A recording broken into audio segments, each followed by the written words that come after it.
Hi students, this is Shivakrishna, working as assistant professor in civil department, Anurag Engineering College. Now we are coming to the third unit in payment design. That third unit is stresses in rigid payment. Already we are discussed in stresses in flexible payment in the second unit. In that second unit, stresses in flexible payment, it should be involved in vehicle payment interaction and about the viscoelastic theory of that bitumen, and third one, layered system concept. In that layered systems concept, it should be divided into three categories, that is one layer system or single layer system or Bosnick's theory, and second one two layer theory or Burmester theory, and third one multi-layer theory. And some of the examples you have to work on that total stresses in that acting for flexible payment. Now coming to third unit is stresses in rigid payment. In this rigid payment are nothing but cement concrete payments. In this cement concrete payments, it should be acting as a slab action. While constructing this type of rigid payments, we are preparing the 2 to 3 layers of layers, and surface layer should be composed with or constructed with cement concrete materials, that is with reinforcement or without reinforcement. Stresses in this type of payment, the stresses will be developed frequently.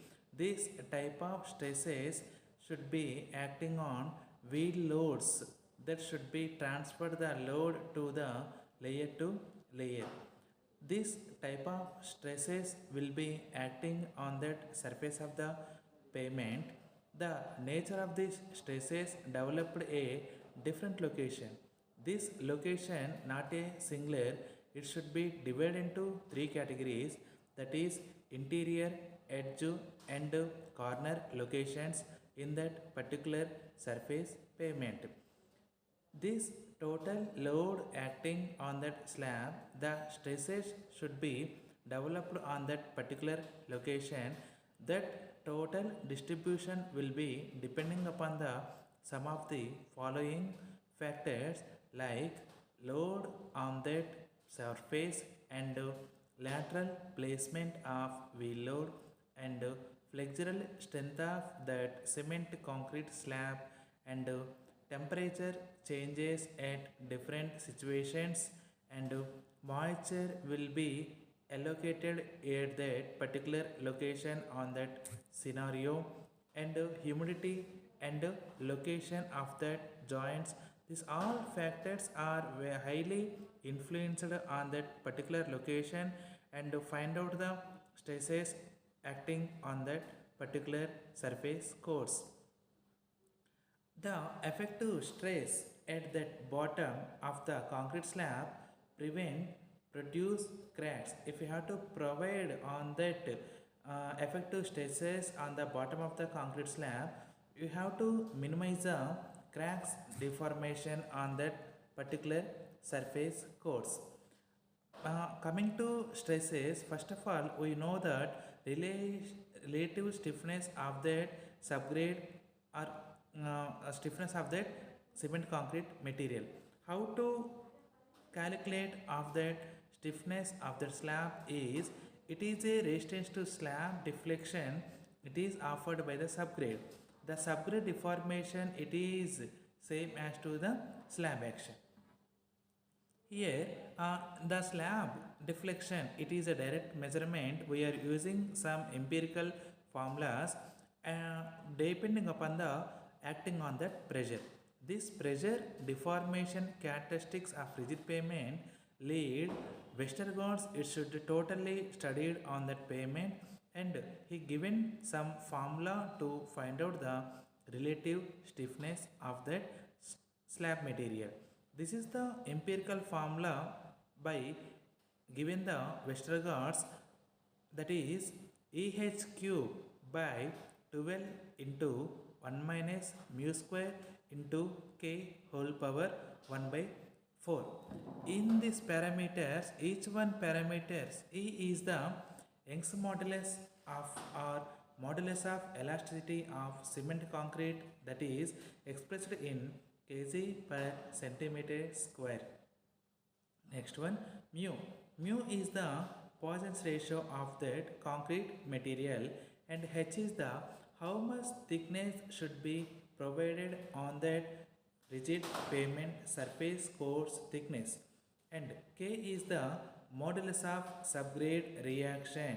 It should all we have to implement on that formula and find out the relative stiffness of that particular slab material. Next, modulus of subgrade reaction. This modulus of subgrade reaction means K. It should be represented, and this Westergaard's considered in rigid pavement slab. It is a elastic behavior on the soil subgrade which is assumed to dense liquid. The upgrade reaction is assumed to proportional to the deflection.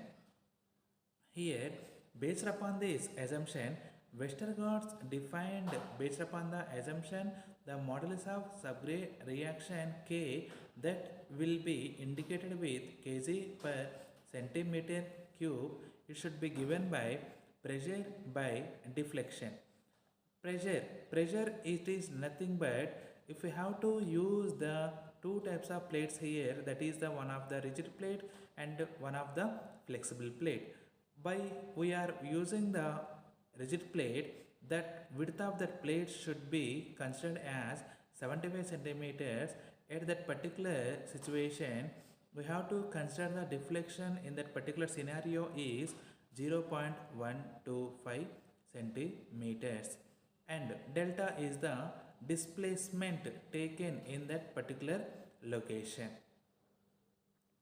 And next one, critical load position. Here three types of locations we have to follow, that is interior of the road section, corner on that particular section, and edge of that particular location. Considered to pavement slab, it is a finite thickness, and depending upon the finite width also you have to consider, and maximum stresses will be developed on that particular location.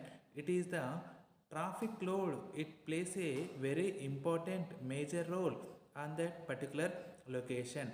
Some of the vehicles should be, maximum of vehicles should be passing on that interior region on that particular road surface. Some of the vehicles should be maintained on that edge regions, it should be follow, and some of the vehicles like parking in that particular location, corner regions also you have to implement it.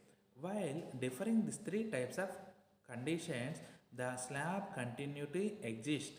These locations is termed as critical load position. And equivalent radius of resting section. Here we have to consider radius of resisting section, how much that pressure will be acting on that particular pavement. It should represented with resistance section, it should be represented as a radius. That radius B, it should be following two cases you have to take, that is A less than 1.724 H. In that case, for finding the B value, we have to use this type of formula, that is 1.6 A square plus H square minus 0.675 H. In other case, if A value greater than 1.724 H, in that case B should be provided to equal to A. Here what is A and H?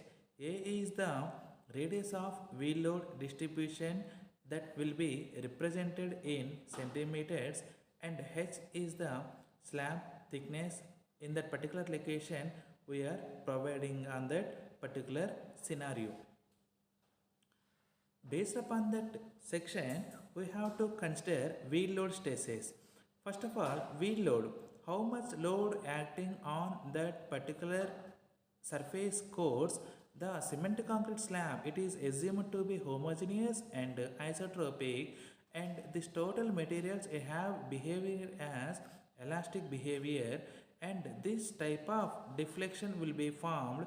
Westergaard's, based upon the following assumptions, Westergaard should be developed as a every region he has to develop some formula, that is in the interior corner the stress wheel load stresses will be developed on that particular location. By using this formula, how much stress will be acting on that particular location we have to compute it. That is 0.316 p by h square 4 log base 10 L by b plus 1.069. By using this formula, the total stress will be developed on that particular interior region. You have to compute it. Next one, for that particular edge region, the formula will be different. What is that formula means? 0.572 p by h square 4 log base 10 L by b plus 0.359. Here all our parameters are same only, but our numbers numericals are different for interior and edge region. Coming to corner region, 3p by h square 1 minus and a under roots by L power 0.6. By using this formula in the three locations like interior, edge, corner regions, we have to find out the wheel load stresses. Here h is the thickness of the slab, that should be represented in centimeters, and p is the wheel load, that should be in kgs, and a is the radius of wheel load distribution in centimeter, and L is the radius of the relative stiffness in centimeter, and B is the radius of resting section in centimeters. This is the one particular section. The middle section, tension at bottom like interior region, and that second one is edge region, and here one of the particular location it should be represented in corner region. This type of locations it should be identified on that particular surface codes on that slab motion. After finishing the wheel load stresses, we have to find out the temperature stresses. These temperature stresses are developed in cement concrete pavement due to variation of slab temperature. This is depending upon the daily variation and seasonal variation. For daily variation means at the midday 12 o'clock the temperature will be very high with compared to the night time. So here the temperature should be vary with midday and midnight. That stresses also compressive to tensile, tensile to compressive nature changes here.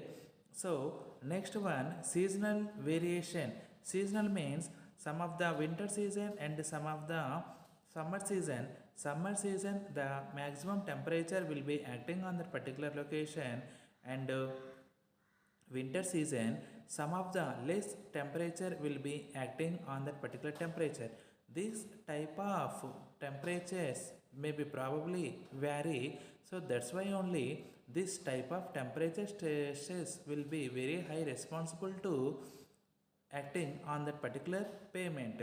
After forming this, we have to find out the warping stresses and frictional stresses. Here warping stresses means this type of stresses will be acting on that particular location. The slab will be warping upward direction, it will be bend, and downward direction it will be bend. While changing the stresses from top to bottom changes that compressive to tensile, tensile to compressive, the bend will be occurring upward direction and downward direction. The warping stresses, the bottom of the slab it is drier than the top, then is downward warping and vice versa. This warping stresses it should be also find out the interior, edge and corner regions. Here E is the Young's modulus of concrete, that will be represented in kg per centimeter square, and alpha the thermal coefficient of concrete, and T is the temperature difference between the top and bottom of the slab, and Cx and Cy is the Broadberry equations that should be represented by Lx by L or Ly by L. It should be totally in along the transverse direction and longitudinal direction. You have to measure the length and you have to find out the coefficients. These coefficients it is called as Broadberry equations. By using these formulas, you have to find out the stresses, temperature stresses in the interior, edge and corner regions. That was E alpha T by 2 Cx plus mu Cy by 1 minus mu square, and edge region maximum of Cx E alpha T by 2 or Cy E alpha T by 2, and corner region E alpha T by 3 into 1 minus mu under root of A by L. By using these formulas, I have to find out the temperature stresses. Next, seasonal stresses like frictional stresses. The contraction expansion of the slab takes place uniform temperature changes in the slab. The uniform changes may be caused due to variation of temperature or moisture content or both. This formula for using the friction stresses on that particular location, that is WLF by 2 into 10 power 4 unit weight of that concrete slab, that will be kg per centimeter square, and F is the coefficient of subgrade friction that will be taken as 1.5, and the length of the slab that will be represented in meters. This type of wheel load stresses, temperature stresses and frictional stresses, it should be combinedly taken as the combination of stresses. You have to scenario, you have to use that in summer midday, the critical stresses at edge region. In that particular edge region, summer means frictional stresses will be developed and midday means warping stresses should be developed. Based upon the situation only, here we have to take this combination. That will be depending upon the situations, winter and midday, summer and midday, midnights, and what type of stresses. In that midnight, the total frictional stresses must be 0. Okay, this is the payment of using design of payment by using CBR method. We know already California bearing ratio, it is used to find out the strength of the subgrade materials that should be standard, that should be compared to acting on that load to standard load. We have to consider at the penetration levels 2.5 mm and 5 mm. We have to take that and find out the subgrade modulus of the situation, and compared to IRC method, we using this formula for finding the traffic 365 into 1 plus r whole power n minus 1 by r A into D into F.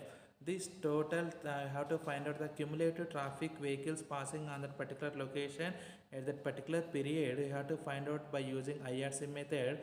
We are using the 37 and 2001. After getting the CBR value and cumulative number of vehicles, by using the charts and find out the each layer thickness, you have to provide on that particular location by using the chart. The chart should be given by IRC 37, and these layers, it should be totally cumulative standard axials less than 10 MSCA like this.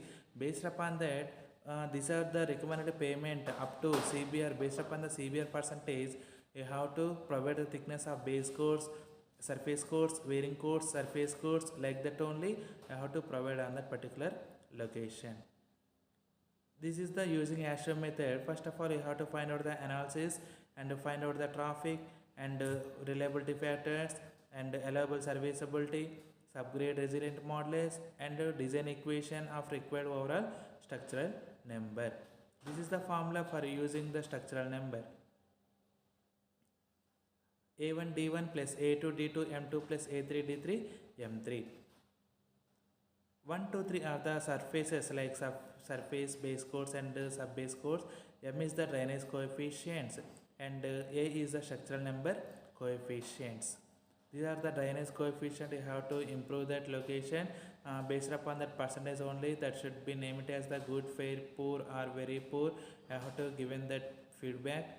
Okay, these are the elements you have to involve in the stresses in the rigid pavement.